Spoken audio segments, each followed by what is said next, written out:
क्या आपने कभी सोचा है कि जीवन में एक असली बदलाव कैसे लाया जा सकता है? भगवान शिव ने कहा है, श्रद्धा और विश्वास के साथ किया गया कार्य सर्वोत्तम परिणाम देता है। इस कहानी में हम एक युवक की उत्कृष्टता को देखेंगे जिसने गंगा में स्नान के अद्वितीय प्रयास से अपने जीवन को सच्चाई से भर दिया। चलिए इस रोमांचक कहानी के माध्यम से शिव के उक्तियों से प्रेरित होकर उस अनदेखे और असाधारण शक्ति को जानें जो हमें स्वयं को पारंपरिक सीमाओं से मुक्त करने में मदद कर सकती है। एक बार भगवान शिव और माता पार्वती पृथ्वी लोक पर भ्रमण कर रहे थे। माता पार्वती ने देखा कि सहस्त्रों मनुष्य गंगा में स्नान कर हर हर गंगे कहते हुए चले आ रहे थे, लेकिन सभी मनुष्य अभी भी पाप से रहित लग रहे थे। माता पार्वती भगवान शिव से पूछती हैं, प्रभु, क्या आप गंगा इनके पाप मिटाने में समर्थ नहीं रही?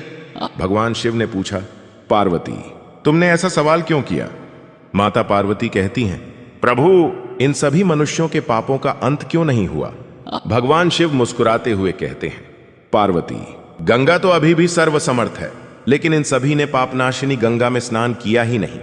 माता पार्वती विस्मित होकर बोली, प्रभु, अभी तो गंगा में स्नान कर इन लोगों के शरीर भी नहीं सूखे और आप कह रहे हैं कि इन्होंने पापनाशिनी गंगा में स्नान नहीं किया। भगवान शिव ने कहा, पार्वती, मैं कल तुमको इस बात का भेद बताऊंगा। अगले दिन प्रातः बारिश होने लगी और सभी रास्ते पानी और कीचड़ से भर गए। भगवान शिव एक वृद्ध का रूप बनाकर एक गड्ढे में ऐसे बैठ गए कि मानो वह इसमें गिर गए हैं और उनसे वृद्धावस्था के कारण निकला भी नहीं जा रहा। उन्होंने माता पार्वती को समझाया, तुम गंगा स्नान कर आते सभी मनुष्यों को कहना कि मेरा पति इस गड्ढे में गिर गया है। मेरे पति सर्वथा निष्पाप आत्मा है और कोई निष्पाप पुण्यात्मा ही उनको बाहर निकाल सकती है। अगर कोई व्यक्ति निष्पाप है तो वहीं मेरे पति को बाहर निकालने के लिए हाथ लगाएं, लेकिन अगर कोई निष्पाप नहीं हुआ तो उसका शरीर जलकर भस्म हो जाएगा। माता पार्वती गड्ढे के पास बैठ गई। हर कोई सुंदर स्त्री को प्रलाप करते हुए देखकर रुक जाता। एक सुंदर स्त्री को वेदना में देख हर कोई उनकी मदद के लिए तैयार हो जाता, लेकिन जैसे ही वह वृद्ध वेशधारी भगवान शिव को बाहर निकालने के लिए हाथ बढ़ाने लगते, माता पार्वती तुरंत उन्हें टोक देती। वह कहती, मेरे पति सर्वथा निष्पाप आत्मा है और कोई निष्पाप पुण्यात्मा ही उनको बाहर निकाल सकती है।